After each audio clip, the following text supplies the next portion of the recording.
Hey, what's going on, everyone? Welcome again to another video where we are going to be doing an unboxing of a couple of things that I bought recently.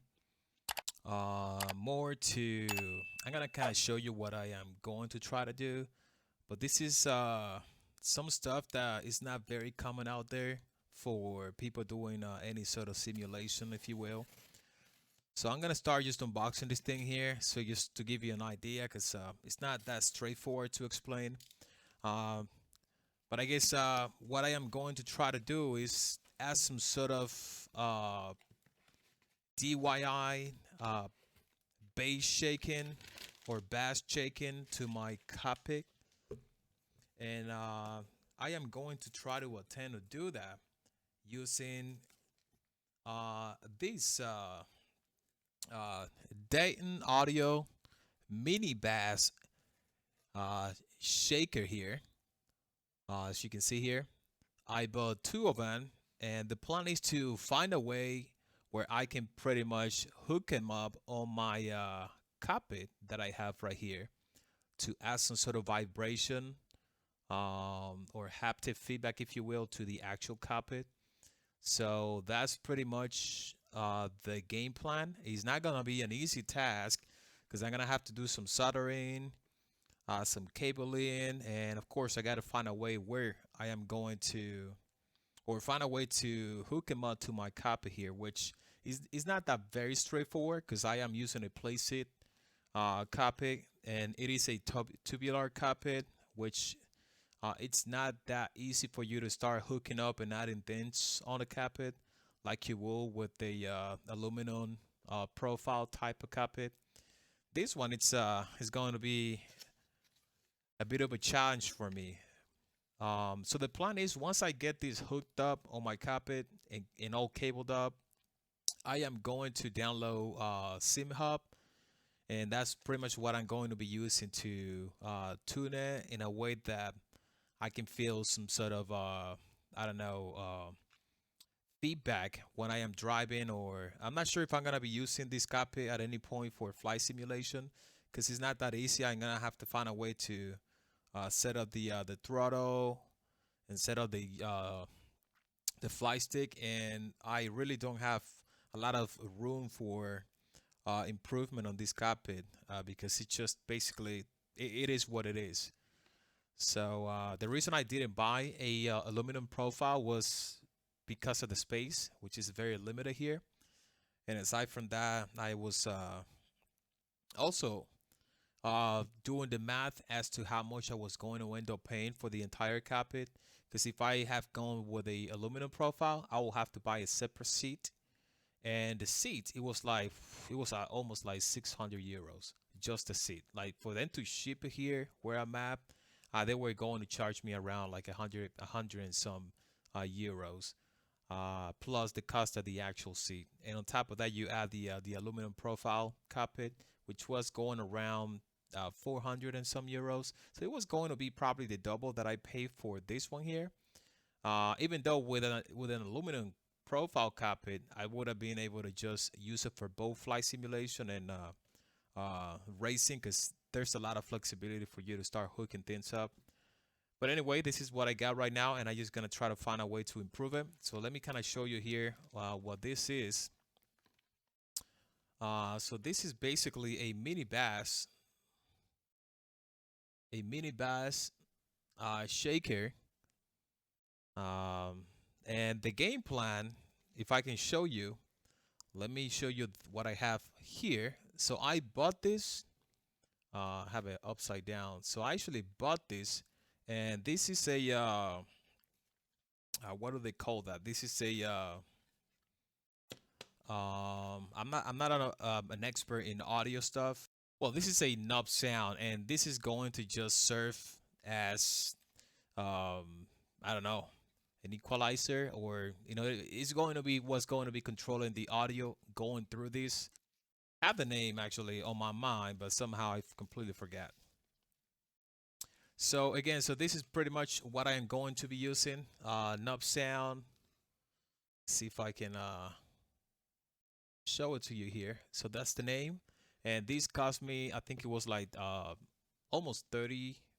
30 pounds is what I pay, which is about 35 euros or something like that. And so basically the goal is, if I can show you here, I am going to be doing some soldering, cabling in a way that at the end of the day, the two mini bass shaker will end up, each one of them will end up pretty much connected in this manner right here, if you will. And of course, I have a USB port here. USB's, well, this is not C, this is just a mini USB port here, which I am going to run to my computer, and this is how I am going to be delivering the audio to this two mini bass shaker.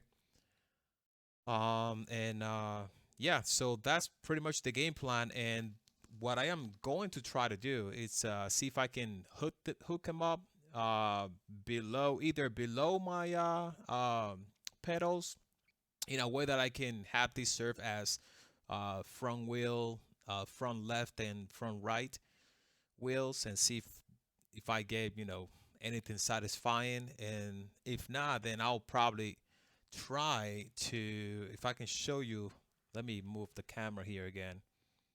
I'm gonna try to see if I can just find a way to either hook him up in here, like somewhere around here, if you will, or somewhere around here. Probably this is probably going to be the best I can do, pretty much, because this is going to give me feedback on my back while I'm resting here. And also I can make this be, or well, yeah, I can make this be some sort of feedback for the rear wheels, like left and right. Again, I didn't go with 4 of these because it was going to end up being a bit expensive.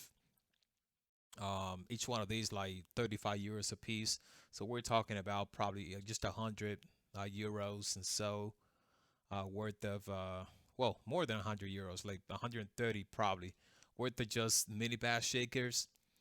And I actually, if you add the extra almost 40 euros of these, then we're just talking about 170 almost.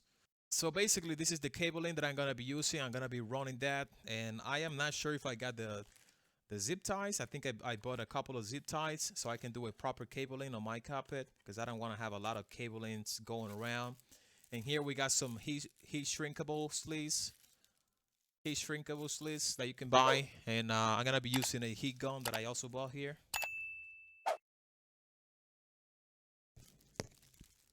I'm gonna be using this cheap heat gun that I also bought. So anyway, I will get started with this. This is the heat gun, so I can just, you know, use it to whenever I do the soldering between the wires. I'm gonna put these sleeves on, these heat shrinkable sleeves, and then I'm gonna use the heat gun to make that just go in place properly there. I don't want to have any wires, any copper wires exposed, because that can cause a lot of trouble. Even more so with the metal copper here, which is what I have. Right, so these are all the velcros, I mean not velcros, zip ties that I bought. I don't know how many counts in here. I think it's like 500. So this is going to be more long term for whatever cabling I need to do. And here I got some double side velcros. So the game plan is to where's the amplifier? The game plan is to just basically stick some velcro here, and for me to just find a spot on my cockpit to just kind of stick it, and that way I can, whatever I gotta do, like tuning as far as volume is concerned, I can just do it, and it's easy to reach with my hands. Anyway, this is going to be probably a long project. I'm gonna probably spend the whole day today trying to set this up, and once I am done with it, I will most likely record another video of how things end up being, and I am going to give you my impressions as well as to whether or not it's worth it. Right, so that's pretty much it for this video. That was just a quick unboxing and explaining what this project is going to be about. Let me know if you have any questions in the comment section. I'll come back to you with an update once I get everything set up and with my first impression. Again, be sure to hit that like, subscribe to the channel if you're new, and as always, thank you very much for watching, and I'll see you on the next one. Take care.